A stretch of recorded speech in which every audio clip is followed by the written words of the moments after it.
Vous êtes sur scène, votre émission culturelle par excellence sur la RTB. Nous vous ferons découvrir le Festival des masques de Pouni.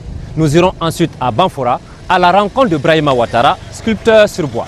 Diapresse, commissaire général de Koundé, est notre invité. C'est en compagnie de Imilo, Koundé d'Or 2017, donc tout en musique, que nous allons nous dire au revoir. C'était le menu. Mesdames, Messieurs, nous passons à table, alors restez assis. Le Burkina Faso compte plusieurs sociétés à masques, dont la société Nouni. Dans cette partie du Burkina Faso, précisément dans la région du centre-ouest, il a été créé en 1996 le Festival des masques de Pouni. Tous les 2 ans, des centaines de masques se rassemblent dans la commune de Pouni pour mettre en valeur ce riche patrimoine culturel. Sen était présent à la dernière édition et vous fait découvrir ce festival, mais surtout le masque, dans toute sa plénitude. Nous sommes à Pouni, une commune rurale de la province du Sanké. Elle partage avec 2 communes voisines, Zamo et Zawara, les mêmes réalités culturelles. Ces 3 localités peuplées en majorité de Nouna, une ethnie classée dans le grand groupe des Gourossi, ont en commun les masques.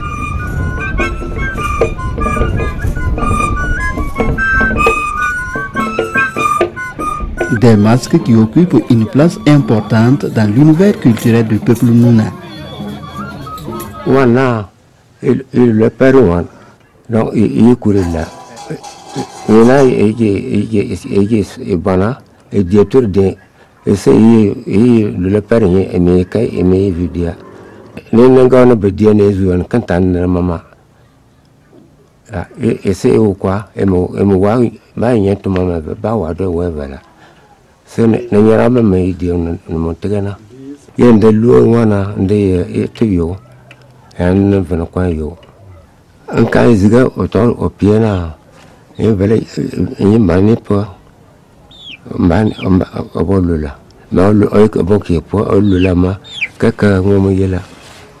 Yo mo bon à momo bewana. C'est dans le souci de sauvegarder et de promouvoir ces valeurs culturelles chères au peuple nouna qu'est né en 1990 le Festival des masques de Pouni. Une idée géniale d'un fils du terroir, Babou Jean-Pierre Ido. En tant qu'initié, je me suis dit, mais pourquoi ne pas organiser une fête des masques? Et c'est ça qui m'a mis dans la tête qu'on pourrait demander aux masques de se rencontrer dans ces... Parce que cela n'existait pas. Et quand j'ai rencontré les sociétés de masques, ils ont posé effectivement ces difficultés où il y a des masques de tel village à tel village qui ne se rencontrent pas. Et je les ai convaincus pour leur dire que lorsqu'ils vont à Ouaga, à Koudougou, à Bobo avec des masques, ils rencontrent des sociétés de masques là-bas aussi qu'ils ne connaissent pas. Mais entre nous ici, en pays Nouna, je crois que nous pouvons quand même nous rencontrer. C'est comme une fête. Je dis, je vais faire la fête des masques. Et pour les convaincre, je dis, non, on va faire la fête du masque. Et c'est ainsi que j'ai pu initier le premier festival où on l'appelait carnaval. Par moi, je me disais que comme le carnaval de Rio de Janeiro. C'est par la suite que les techniciens ont dit non, c'est un festival, c'est pas un carnaval.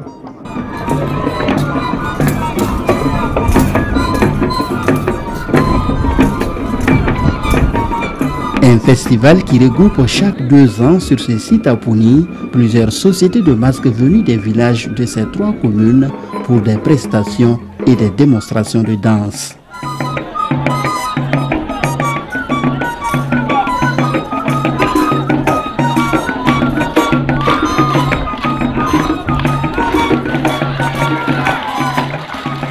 L'édition du festival s'organise en collaboration avec les sociétés des masques. Parce qu'il y a plusieurs villages qui participent. On les appelle en réunion, on échange avec eux et chacun donne son accord pour sa participation. Et maintenant, on essaie d'arrêter le nombre de masques par village. Ini ane teniwe. Ini laba nene jeti mene bani jeti ni akalu nugu. Na pone ni laba ne be jasi boba. Si kime zemi. Si la jedo aba fride de yo ini. Ite nene ane to. Ama be ona le.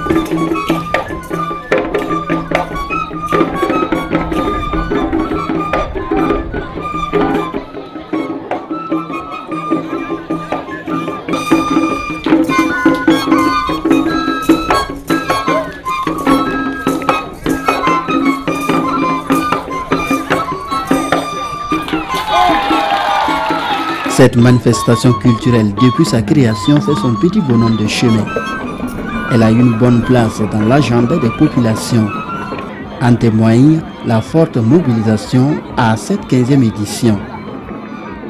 C'est un festival, en tout cas, à mon avis, qui regorge beaucoup de monde chaque année. Depuis que je suis là, depuis 2001, tous les 2 ans, en tout cas, je n'hésite pas à venir satisfaire ma curiosité.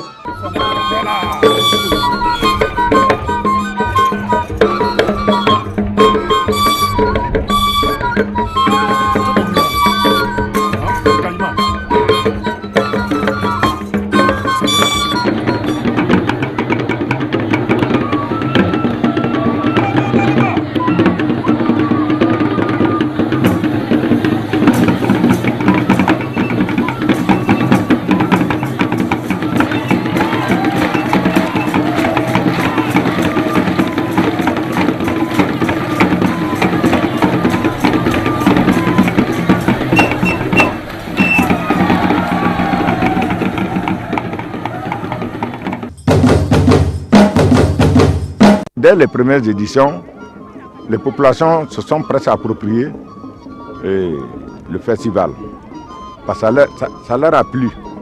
Et eux-mêmes ont dit que même si je n'ai rien pour organiser le festival, ils vont venir danser. Et au fur et à mesure qu'on avançait, donc on a eu des soutiens et des supporters, tels que l'ambassade de France, son volet culturel. C'est eux qui ont réalisé les tribunes, les latrines, le forage, pour pouvoir accueillir les gens. Les masques en pays Nouna regroupent pour la plupart des animaux sauvages ou domestiques. Ils ne parlent pas, mais ont des oreilles pour entendre ce qu'on leur dit. Pendant leurs prestations, certains gestes leur sont interdits. Prendre par exemple l'argent des spectateurs. Si la prestation du masque vous plaît et que vous voulez lui donner quelque chose, c'est plutôt aux musiciens qu'il faut offrir vos présents. Le masque, c'est quelque chose de beau. Même si on regarde l'accoutrement, il faut voir, c'est surtout la tête. Et quand on vous dit, voilà un masque, si vous êtes à 3 ou 4, tout le monde va se retourner pour voir, parce que c'est quelque chose qu'il faut regarder.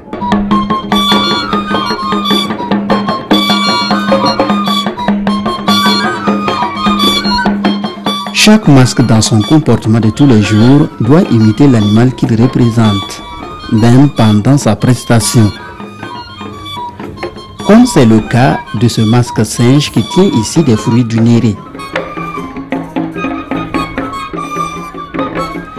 Des fruits sauvages que le singe aime bien. Un masque singe qui joue également le rôle de gardien. Chaque société de masques en dispose. Il est chargé de veiller sur la sécurité des masques.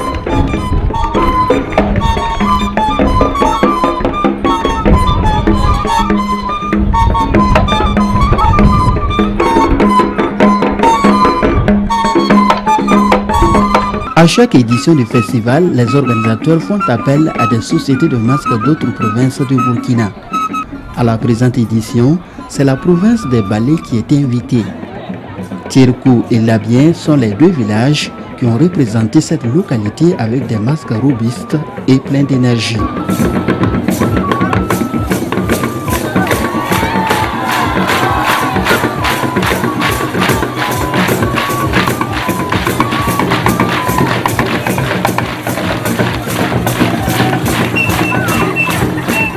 Des masques qui ont émerveillé les spectateurs de par leurs prestations.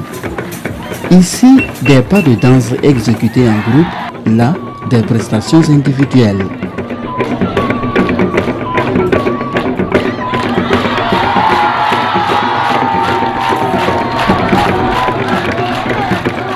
Ne tuona ne tuo ko ne jira kamana na suruma ngor forbla de du son e kwa yua su mom moi de tia mana ye nyina wanyan kwa ne nyina luere.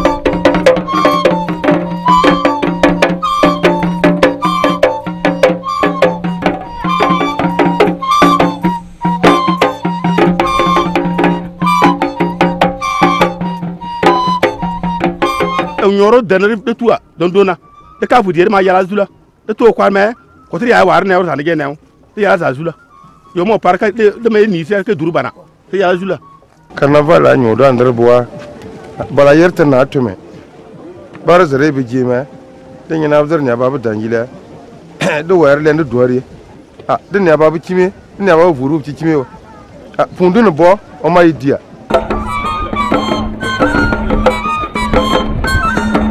Nous allons suivre la prestation ici.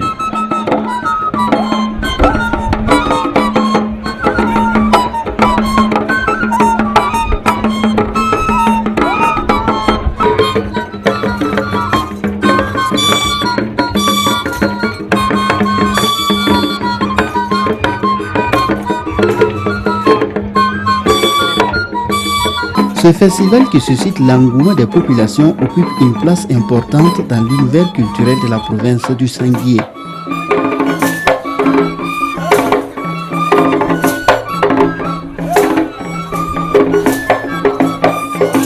Tous ceux qui organisent les festivals actuellement se réfèrent à ce festival qui est comme l'aîné, en tout cas l'aîné de tous les festivals qui sont initiés ici. Parce que ça fait 27 ans qu'il existe. Il n'y a pas un festival, à ma connaissance, qui a été produit avant celui-là. Donc tout le monde se réfère à ce festival qui draine beaucoup de monde et l'engouement se renouvelle au fil des années.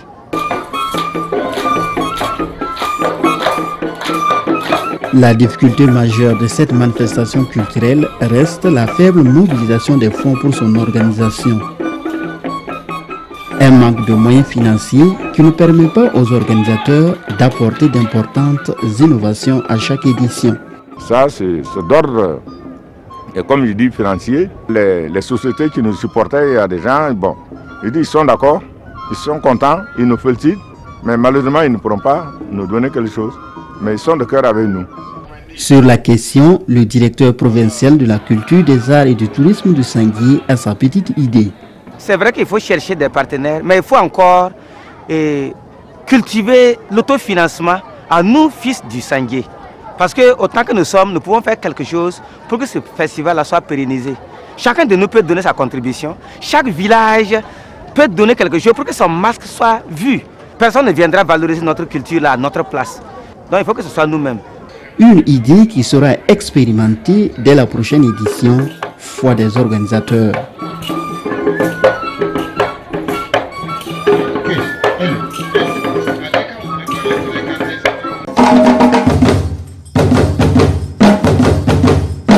Sculpteur, le travail du bois n'a pas de secret pour Brahima Ouattara. Lorsque des années plus tôt, il décroche son baccalauréat, le garçon a attendu en vain une bourse d'études qui lui aurait permis d'entrer dans un institut de beaux-arts. Finalement, il va se perfectionner dans l'atelier familial. Aujourd'hui, le travail de Brahima Ouattara fait la fierté des habitants de Bafoura et ses œuvres se laissent apprécier. Portrait d'un sculpteur sur bois. Suivez.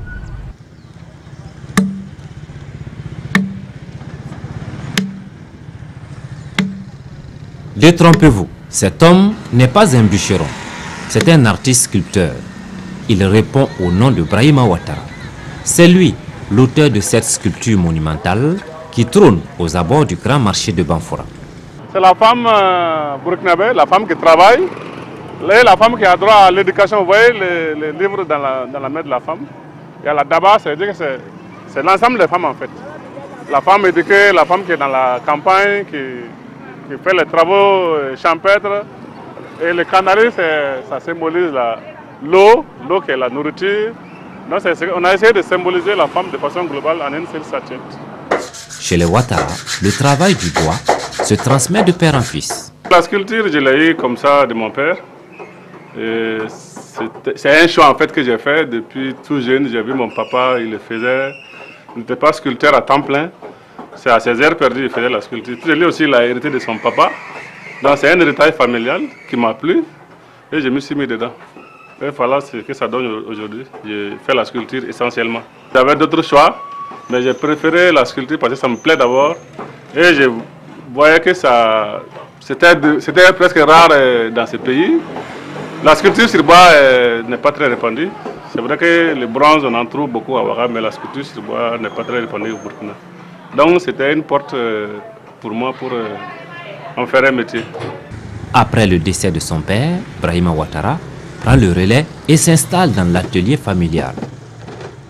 La sculpture se définit comme étant une activité artistique qui consiste à concevoir et à réaliser des formes multiples par modélage, par taille directe, par soudure ou assemblage. Brahima Ouattara, quant à lui, coupe et taille le bois pour en faire des œuvres artistiques. C'est une statuette qui représente une femme. Et ce modèle-là représente le symbole de l'accueil, l'hospitalité. C'est une commande pour mettre à la porte, pour dire aux gens bienvenue. Vous voyez, les deux mains doivent être tendues. Et on doit mettre une calebasse dans les deux mains où il y a de l'eau. Bon, c'est supposé contenir de l'eau. Comme chez nous, on dit, bon, soit on offre de l'eau, ou on offre des hommes comme pour accueillir les gens. Voilà. Les tresses, c'est surtout africaine, et ça fait plus joli.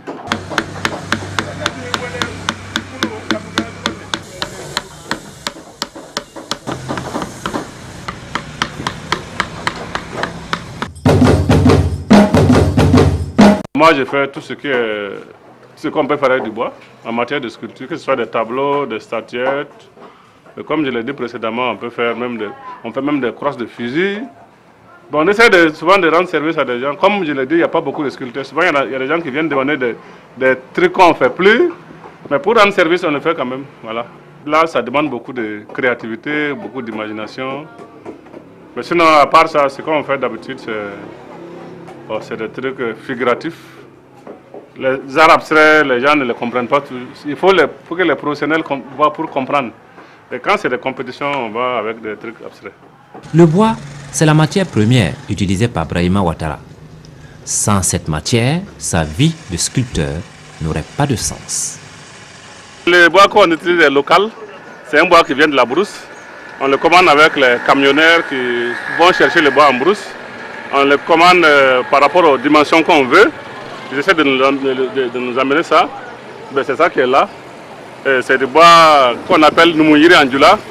C'est un bois très résistant qui résiste aux intempéries, qui était utilisé avant par les forgerons pour faire du charbon afin de fondre les minerais de fer.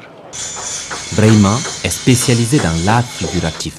C'est la forme du bois qui est en sa possession qui l'inspire et commande la création d'une œuvre plutôt qu'une autre. La création se fait en fonction de la forme du bois et de la demande. On utilise le bois en fonction du modèle qu'on doit faire. Par exemple, ce bois-là que vous voyez, qui fait 2 mètres et plus, je dois faire Jésus sur la croix, c'est une commande. Et nous, généralement, on travaille sur la base des commandes. Et on commande le bois en fonction de ça. La durée du temps de travail dépend en fait de la difficulté du travail. Les modèles sont différents, il y en a qui sont plus grands, il y en a qui sont grands mais pas compliqués, il y en a qui sont même petits mais compliqués. Une statuette, ça peut varier d'1 semaine à 2 semaines. Pour réussir dans son travail, Brahima fait preuve de créativité. En plus de son talent, Il lui faut aussi avoir les outils qui sied. Le sculpteur utilise pour cela des tronçonneuses, des haches pour dégrossir d'abord le bois, après quoi il utilise une gamme variée d'outils pour les finitions. On a essentiellement 3 sortes d'outils. On a les ciseaux qui sont plats. Ouais, c'est en ligne droite, le bout est en ligne droite. Ça c'est un ciseau. Ça sert à tailler les surfaces plates. Ouais. Ça c'est les ciseaux. Il y en a de différentes tailles. Ça c'est le grand, ça c'est la moyenne, ça c'est la petite. Et puis on a les gouges. Tout ce qui a une forme de demi-cercle ou à peu près. Ça peut être, il y a des gouges creuses. Ça c'est celle-là elle est creuse. Vous voyez le I est profond. Ça c'est moyen. Ça c'est presque plat. Ça c'est une gouge plate.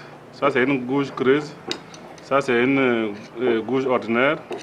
Maintenant ça sert à faire des sillons dans le bois comme ça. Ouais. Le sillon a la forme du bout de l'outil. Et là on a les vœux qui sont vraiment très importants. Les vœux que j'avais sont tous foutus. Ça j'ai fabriqué moi-même. Avec une lame d'acier, j'ai vu des soudeurs. Ça fait des sillons profonds dans le bois.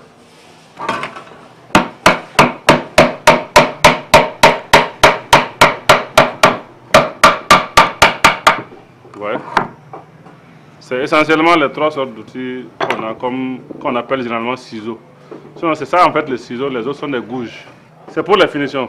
Quand on commence avec la hache et les herminettes, on arrive à un moment où il faut forcément des gouges. Vous voyez par exemple cette forme-là. La forme là, ça correspond à la forme des gouges. Il faut une gouge pour avoir cette forme-là. Avec un ciseau, on ne peut pas avoir cette forme-là, c'est difficile. Vous voyez? Donc, normalement, un bon outillage guide le sculpteur. À Banfora, Brahima est bien connu. Ses œuvres trônent dans la ville. Vous voyez les gars qui montent.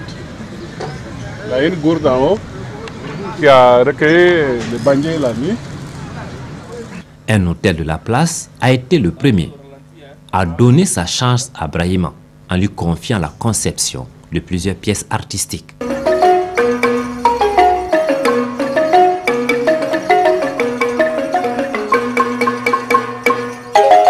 Tant que le bois existera et tant que son souffle lui permettra, Brahima Ouattara continuera de transformer des troncs d'arbres en pièces artistiques.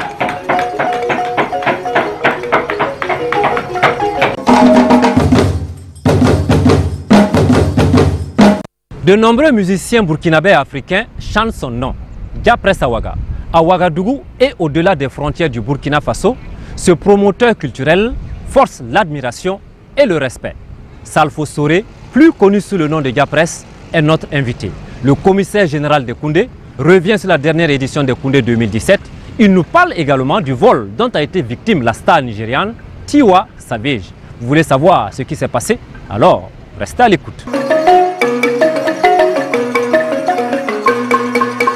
Le bilan moral est très satisfaisant parce que lorsqu'on arrive à organiser des Koundés dans des conditions sécuritaires que connaît le monde actuellement et que les artistes annoncés qui devaient venir de l'extérieur sont tous venus, ont répondu présents, c'est déjà une grosse satisfaction parce qu'on n'est jamais à l'abri d'une alerte à la bombe quelque part et un aéroport fermé. Et puis après, nous, on est face au public qui dit non, on a annoncé tel artiste, l'artiste n'est pas venu.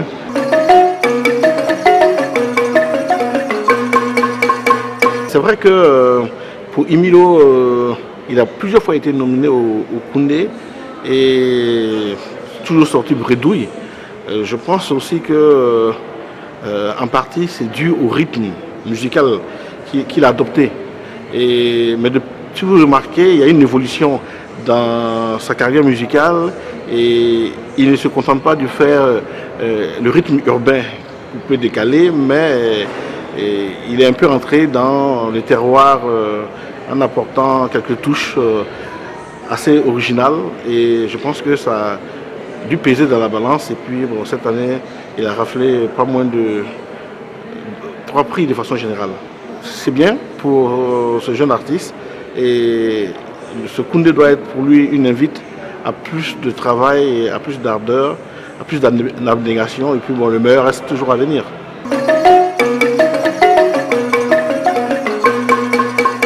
Dans un premier temps, l'idée est venue du fait qu'on fait le Koundé qui est aujourd'hui très élitiste parce que le prix d'entrée n'est pas à la portée de tout le monde et en plus tout le monde ne peut pas venir au Koundé parce que la salle des banquets ne donne pas cette possibilité-là. Et on s'est dit, mais comment ne pas permettre au public qui ne vient pas au Koundé, surtout les jeunes mélomanes, et de voir souvent leurs artistes préférés qu'ils voient sur les chaînes étrangères voilà, en faisant un after Koundé. Ce n'est pas toujours évident, mais ce sera vraiment un gâchis de faire venir de grosses pointures juste pour 5 minutes de prestation au Koundé et de ne pas faire derrière un spectacle pour que le grand public en bénéficie. Donc c'est ça qui est, depuis quelques années, on essaie de mettre ça en place. Il y a des années où on est vraiment accompagné par quelques annonceurs, mais j'avoue que cette année c'était particulier parce qu'on n'a pas eu d'accompagnement, donc c'était pas évident. Mais on a pris un engagement, il fallait le respecter et on y est allé.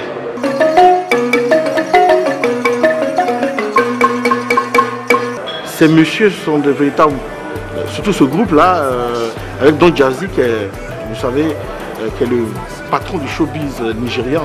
Je suis allé au Nigeria, rencontrer la maison de production Mavin Records et on a échangé. Et c'était dur parce que là-bas, ils sont habitués à de très très gros cachets. Et je leur ai dit, moi je viens du Burkina, et j'estime qu'aujourd'hui vous avez un succès planétaire, surtout africain. Et la jeunesse du Burkina est la même jeunesse que celle de la Côte d'Ivoire, de la sous-région, ou bien qui regarde les mêmes choses.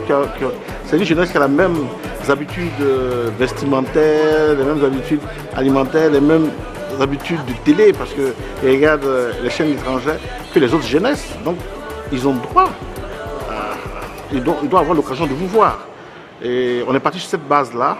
Mais vous connaissez les Nigérians, hein, c'est pas évident parce que déjà le marché intérieur est très porteur. Donc les cachets sont un peu hors de prix. Je comptais sur les annonceurs qui devaient prendre le concept. Mais malheureusement, j'avoue que cette année, je n'ai pas eu la chance d'avoir des annonceurs dessus. Donc c'était pas évident.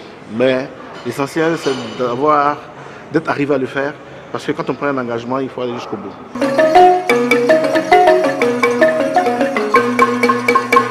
C'est dommage, parce que la dernière fois, c'est vrai que quand Davido est venu au niveau du stade, c'est vrai que c'est lui qui l'a un peu cherché parce qu'il avait besoin d'une bonne foule, donc il a perdu sa chaîne en or. Et cette fois-ci, c'est Tiwa Savage qui a perdu son portable. Mais je pense tout simplement que c'est dommage dans un premier temps. Mais en même temps, pour Tiwa, je ne comprends pas, je me pose des questions. Quand on fait venir des artistes tels que Don Jazzy, Tiwa Savage, de Bello, je vous dis que c'est pas simple parce qu'on les fait voyager même avec des gardes du corps. Donc à partir du moment où les gardes du corps viennent, c'est à eux de prendre soin de l'artiste parce que c'est la garde rapprochée de l'artiste. Donc je ne peux pas comprendre qu'on fasse venir des gardes du corps, on paye des billets d'avion pour qu'ils viennent avec leur garde du corps et qu'elle se laisse prendre son portable. Parce que c'est eux qui font la sécurité rapprochée. C'est pas moi, la sécurité rapprochée, c'est pas de mon ressort. Voilà, donc je ne comprends pas et j'estime que les responsabilités sont partagées. Parce que les gardes du corps, c'est fait pour ne pas qu'il y ait trop de proximité entre le grand public, les spectateurs et l'artiste. C'est ça son rôle. Sinon, il restait au Nigeria et moi, je trouvais des gars du corps burkinabé et puis je pense que ce qui est arrivé n'allait pas être arrivé. Je remercie Dieu parce que j'avoue que ces dernières années, je suis arrivé à réaliser des spectacles dont je rêvais. Parce que faire Alpha Blondy, c'est pas donné. Et j'ai eu l'opportunité de le faire et même de le faire 3 fois en 6 mois. Voilà, les 2 premières fois, Ouagabougou, c'était sur mon initiative personnelle et puis accompagné par quelques annonceurs. Et la 3e fois, c'était une commande parce que il venait dans le cadre du FESPACO et c'est l'État ivoirien et le FESPACO avec lequel j'ai bossé pour réaliser Alpha Blondy parce qu'ils voulaient travailler dans les mêmes conditions qu'on avait travaillé les premières fois. Donc c'est là ce qui a fait que j'ai pu réaliser 3 fois Alpha Blondy en 6 mois. Mais oui, aussi c'est parce que les gens nous font confiance et ils nous confient des organisations, des institutions qui nous approchent pour dire non, qu'ils veulent organiser un événement, on leur fait des propositions et on valide ensemble. Et à partir de ce moment, on arrive à réaliser voilà, le spectacle pour le grand bonheur du grand public.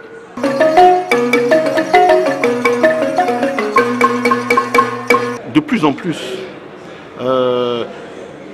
certains annonceurs comprennent l'opportunité qu'offre le spectacle pour communiquer avec le grand public. Mais j'avoue que de plus en plus, les artistes montent beaucoup trop les enchères. Donc ça fait que ce n'est pas forcément évident. Maintenant, quand vous avez la chance d'avoir un sponsor qui a le budget nécessaire ou un annonceur qui a le budget nécessaire, ça devient un peu plus facile. Mais j'avoue qu'il y a beaucoup plus d'opportunités maintenant, mais les années dernières, je veux dire il y a quelques temps, les artistes étaient moins capricieux et moins exigeants. Aujourd'hui, des artistes qui voyagent en business, qui dorment dans les suites et qui ont des exigences qui font que ce n'est pas toujours évident de rentabiliser le spectacle tant qu'on n'a pas d'annonceur ou un mécène pour vous donner un vrai coup de main. C'est pas évident.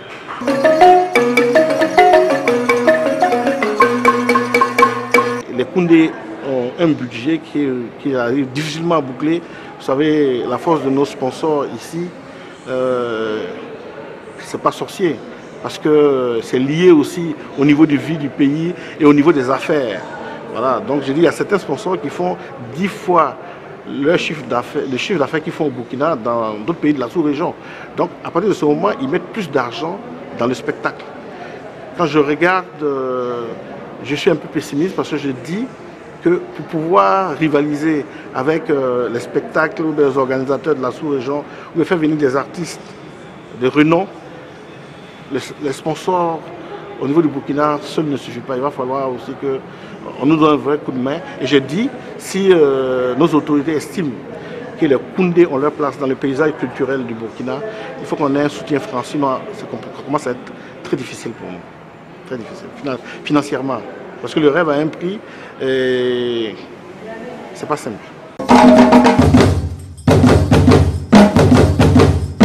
Y a-t-il un musicien aussi chanceux que Emilio le Chanceux? Car son nom lui a porté véritablement chance, mais son talent certainement aussi. Ce jeune musicien est parvenu en l'espace de 6 ans à se classer parmi les 10 meilleurs artistes musiciens du Burkina Faso et à décrocher le Koundé d'or. Qui est-il? Comment est-il arrivé à la musique? Comment vit-il sa passion? Suivez.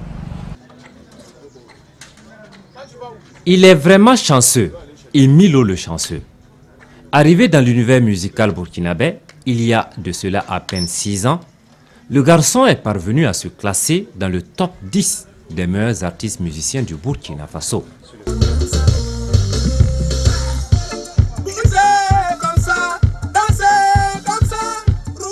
Tout a commencé pour Emilio à Thiassalé, en Côte d'Ivoire.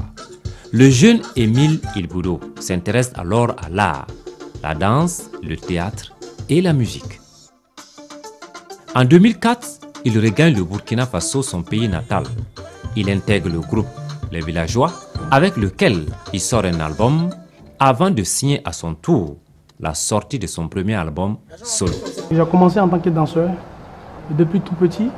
À l'église, j'étais dans les ballets de l'église, à la catéchèse, à l'école, partout. C'est ainsi que j'ai intégré le ballet municipal de Thiassalé en Côte d'Ivoire, la ville où je suis né. Donc ça a commencé là-bas. J'ai décidé de rentrer dans le mouvement coupé-décalé qui était nouveau ici et avec les Atalakou, voilà, dans des bars et autres. Donc j'ai participé à plein de concours, de compétitions de disques jockey.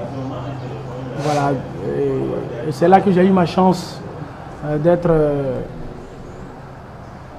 sélectionné parmi les 4 meilleurs DJ qui devaient bénéficier d'un album. Voilà. Et c'est ainsi qu'on a créé le groupe Les Villageois avec les 4. Et un an après, Emilo est sorti en solo parce que là-bas c'était une compilation. Voilà, chacun avait déjà ses morceaux et tout. C'est moi, celui qui n'avait pas encore chanté. Donc j'ai décidé de faire aussi mon single Mot de passe. Et c'est par là la carrière solo a commencé jusqu'à maintenant. Il faut passer, ma chérie, c'est ça ton mot de passe. Il faut passer, mon ami, c'est ça ton mot de passe. Il faut passer, ma chérie, c'est ça ton mot de passe. Il faut passer.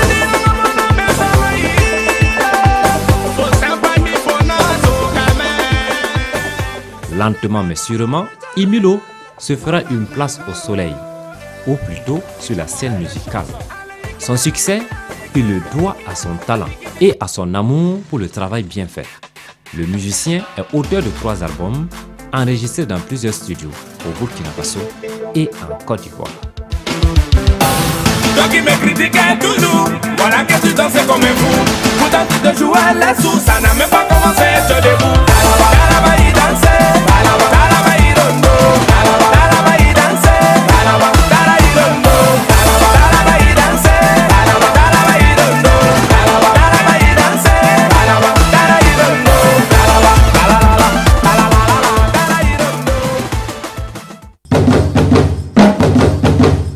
Moi, je travaille pratiquement dans tous les studios que je vois. J'essaie, parce que les arrangeurs n'ont pas les mêmes touches et puis ils n'ont pas les mêmes connaissances. Donc, je suis un peu, comment on appelle ça, dispersé. Je n'ai pas un coin fixe où je travaille. Ici au Burkina, je travaille avec Kevin Son. Ça dépend du rythme de musique que je veux faire. Si je fais du Liwaga, il est mieux placé, ou du Warba, il est vraiment mieux placé. Quand je fais de l'afrobeat, je vais chez Jeannot où nous étions tout à l'heure. Et quand peut-être c'est du coupé décalé, puis je suis obligé d'aller en Côte d'Ivoire parce que c'est là-bas la source. C'est comme ça un peu que je travaille. Voilà, je travaille aussi avec Delima, l'ex-arrangeur de Toufan, c'est lui qui a arrangé le featuring avec Révolution.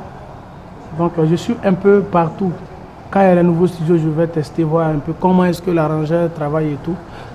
Moi, ça m'apporte beaucoup de choses. Voilà. Et puis le fait de côtoyer tous ces arrangeurs-là, ça développe mes inspirations aussi.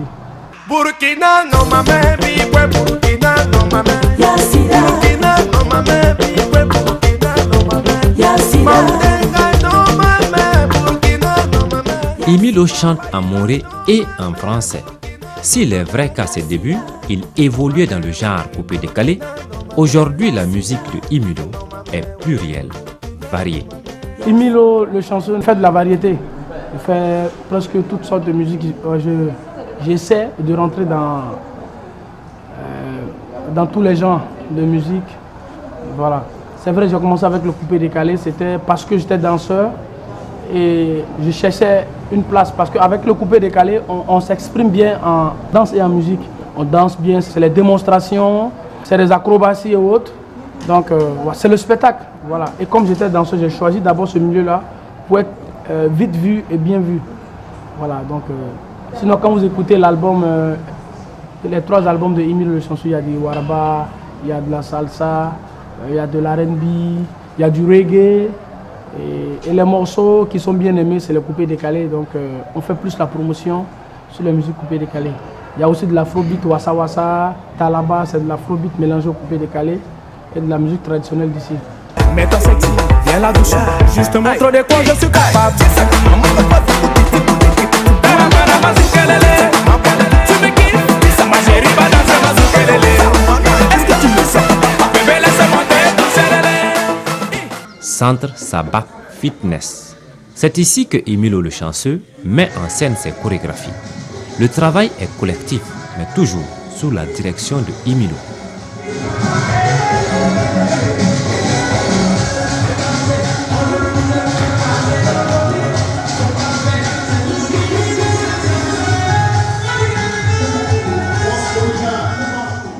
Ça dépend. Au début, quand j'étais pas très occupé, C'est moi-même je montais la chorégraphie puisque c'était, et au début on a commencé avec un seul morceau. Moi je montais la chorégraphie avec les danseurs. Mais maintenant chacun donne son apport. Voilà, on répète tout le temps et quand on a de nouveaux pas, chacun donne. Et ce sont ces pas-là qu'on prend pour créer des concepts et tout. Voilà, donc c'est tout le monde qui est chorégraphe en même temps.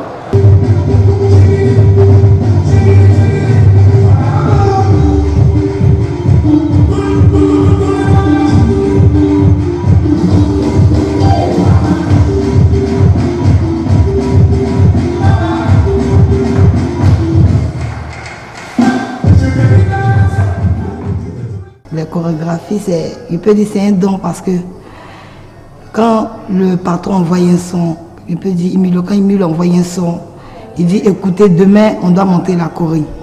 Donc dans ton sommeil même, tu vois un peu comment ça se passe, tu vois un peu l'image, ça te donne un peu ce que tu dois faire. Donc on vient le matin, chacun donne un peu de plus et lui aussi il ajoute un plus et puis on bombarde. On bombarde. Entre nous, on cause, on rit, on s'amuse. Mais selon le travail, il n'y a pas d'amusement. Il ne joue pas avec nous. Si c'est ça, dans le travail, il ne joue pas avec nous. Il nous insulte, il nous gronde, il n'y a rien. Parce que c'est le travail, c'est de ça on vit. Mais en dehors du travail, on peut même manger ensemble, on fait tout ensemble, on sort ensemble. Mais quand le travail commence, ça devient précis.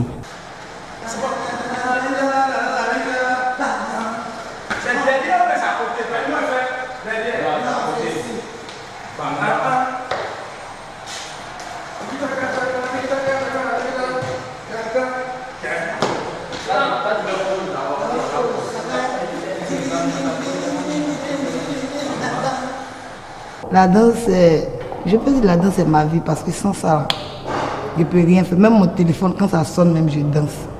Donc du coup, la danse c'est tout pour moi. La danse c'est ma vie, c'est mon mari, c'est mon tout. Je me sens à l'aise. Je peux être énervé comme mais une fois que je suis sur la scène, j'oublie tout ce qui s'est passé. Je le souris et puis c'est ça quoi. Quand on finit la chorégraphie avec lui, entre nous danseurs on s'appelle, on part peut-être au terrain, on s'en va. Souvent on regarde des vidéos, on télécharge des vidéos de danse, on regarde les pas. Si tu as vu un pas qui te plaît, que tu n'arrives pas à faire, tu appelles un de tes collègues, s'il peut le faire pour toi. Et arrivé là-bas, vous vous entraînez un peu de temps en temps. Si ça rentre, c'est rentré. Il y a d'autres, ça rentre, il y a d'autres. Ça fait pas, tu laisses, tu cherches ce qui t'arrange. On se dit fait que chacun a sa créativité. On danse ensemble, mais chacun a sa manière de danser, chacun a ses acrobaties à part. Oui, les acrobaties, c'est travail parce que quand tu regardes quelque chose peut-être à la télé, tu te dis ça, je vais faire. Tu peux le faire si tu travailles, si tu as la foi, tu te dis ça, je vais faire. Tu travailles, au fur et à mesure que tu travailles, tu vas voir que tu peux faire plus que ça. Non, c'est le travail, il n'y a rien de tel, il n'y a pas de médicaments à ça. Tu travailles, c'est propre. Non, il n'y a pas de dedans. La danse occupe, comme on peut le constater, une place importante dans les spectacles de Emilio, qui accorde dans ses compositions musicales des respirations de démonstration de danse et de danse acrobatique, comme c'est la tendance dans le Coupé décalé. C'est très important, c'est ce qui fait la force dans les spectacles de Emilio Le Chant. C'est vrai qu'on chante et c'est beaucoup apprécié par le public. Mais les gens maintenant, ils nous écoutent tout le temps dans les téléphones, dans les bars et maquis. Donc ils veulent nous voir en spectacle. Les spectateurs, les fans d'aujourd'hui aiment le spectacle. Ils aiment le spectacle. Donc voilà, moi je pense que c'est ce qui fait la force aussi. Donc j'ai décidé maintenant de ne plus voyager seul, de voyager aussi avec eux. C'est coûteux mais il faut ça. Parce que les gens nous voient en spectacle ici, ils sont contents. Voilà pourquoi on nous invite à l'extérieur. Et quand on va à l'extérieur, quand on est seul, c'est vrai, souvent, en fait, on donne le meilleur de nous-mêmes. Oui, mais c'est fatigant. Si je dois danser, en même temps chanter, c'est vraiment fatigant. J'ai essayé à New York, j'ai essayé au Canada, j'ai essayé et en Europe, en France, Italie, c'est vrai. Je chante, en même temps je danse, c'est beaucoup fatigant. C'est possible, mais il faut aussi donner la chance aux danseurs de s'exprimer, quoi. Desaltino, Idak Bassavé, Emilio Le Chanceux. Il s'agit de Emilio.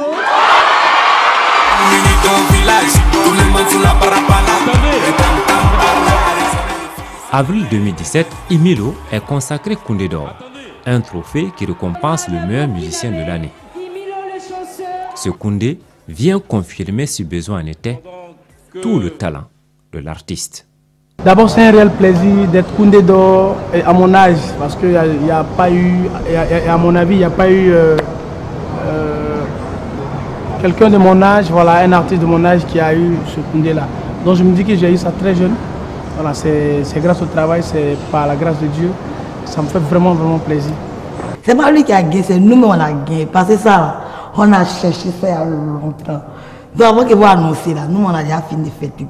Nous on a crié jusqu'à il n'y a pas de reste. Donc là, on peut dire merci à Dieu parce qu'on a tant cherché ça.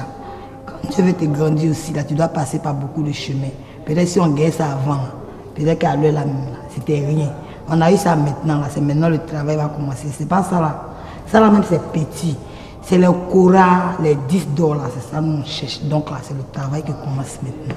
D'abord, beaucoup de choses vont changer. On ne dort plus comme avant. On travaille encore plus. Il y aura de la perfection encore dans ce que nous faisons. On va encore mieux travailler, c'est-à-dire travailler les clips, l'image de l'artiste, moi-même, du staff, tout le monde. Et puis, beaucoup de travail à l'international parce qu'on a vraiment besoin de ça. On a des featuring en vue avec des artistes du monde, disons. On ne va pas citer les noms ici. Pour le staff managérial de Imilo, ce sac est le fruit d'un travail savamment préparé afin de permettre aux musiciens d'inscrire son nom sur la shortlist des lauréats de Koundé d'or.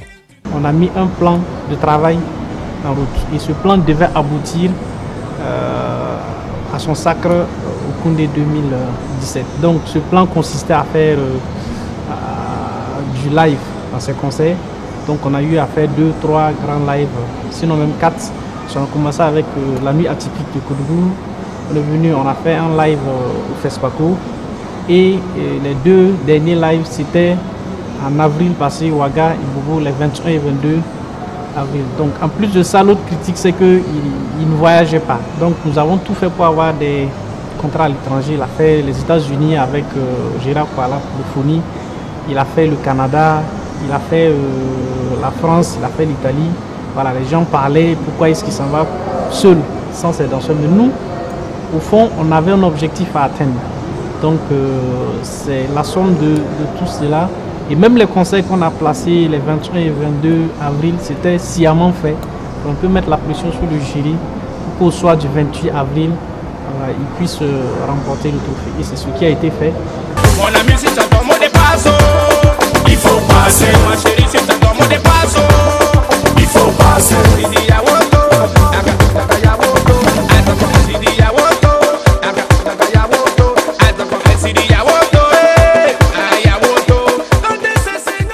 Quand je dis Bertrand Traoré, ça vous évoque quoi? Bertrand, salut. Voilà, que je salue d'abord. C'est mon jumeau, comme on s'appelle. Jumeau, en fait, c'est ma deuxième personne en football. Voilà, on s'est lancé des défis. Voilà, il m'a dit de le ramener comme des trophées, c'est-à-dire le disque d'or. Et moi aussi, je lui demande de me ramener le ballon d'or. Donc c'est un défi depuis. Déjà, moi j'ai gagné mon Koundé. Lui, il a joué la finale de Europa League. Donc même s'il n'a pas remporté, c'est pas grave. C'est pas gâté, c'est pas grave. Inch'Allah, il va me ramener mon trophée aussi. C'est un peu ça. Qu'est-ce que ça vous fait quand vous le voyez à chaque fois qu'il marque un but et qu'il... Oui, ça fait un réel plaisir. Moi, je ne rate plus les matchs de Bertrand. Quand il joue, quand il est sélectionné, je suis toujours au terrain. Voilà. Et la preuve en est que le dernier match, j'étais là avec tout le staff. Yannick, mon manager, Moulari, comment on appelle ça, le deuxième manager. Voilà, donc on était là. Souvent, on va avec des danseurs. C'est un réel plaisir. Puisque quand il marque, quand il sait que je suis au terrain, quand il marque, même quand je ne suis pas là, il danse un peu, le attraper, le talaba et bien d'autres. Pas de danse de Imilo, le chanceux. Dernière question, quel regard vous portez sur la musique burkinabé? La musique grandit, la musique burkinabé grandit à grands pas. Ça évolue à grands pas vraiment. Avant, pour écouter de la musique burkinabé ailleurs, c'était vraiment difficile. Mais je pense qu'avec la nouvelle génération, la manière de chanter, les fusions de traditionnel, le tradit moderne en fait, la manière de faire. Aujourd'hui, quand tu vas partout dans le monde, la musique burkinabé est jouée. Avec des artistes comme Emilio Le Chanceux, la musique burkinabé a un bel avenir. Demain s'annonce donc chantant et flamboyant.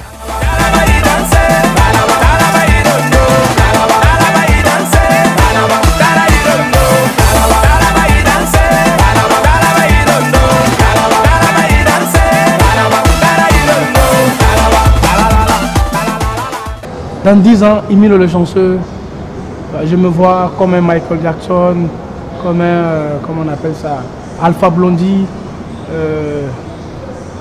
héros mondial en musique, c'est-à-dire un artiste du monde qui est connu mondialement et qui est producteur, qui a une grande structure, qui produit des artistes, qui organise des festivals pour qu'on puisse découvrir le Burkina Faso, qui est un beau pays touristique. Et voilà, être comme on appelle, comme Magic System, aller un peu partout dans le monde, voilà, être un ambassadeur de la musique dans le monde. Mesdames, Messieurs, merci de nous avoir aidés à visionner ce magazine culturel. C'était l'émission Scène. On se retrouve au mois prochain, si Dieu le veut.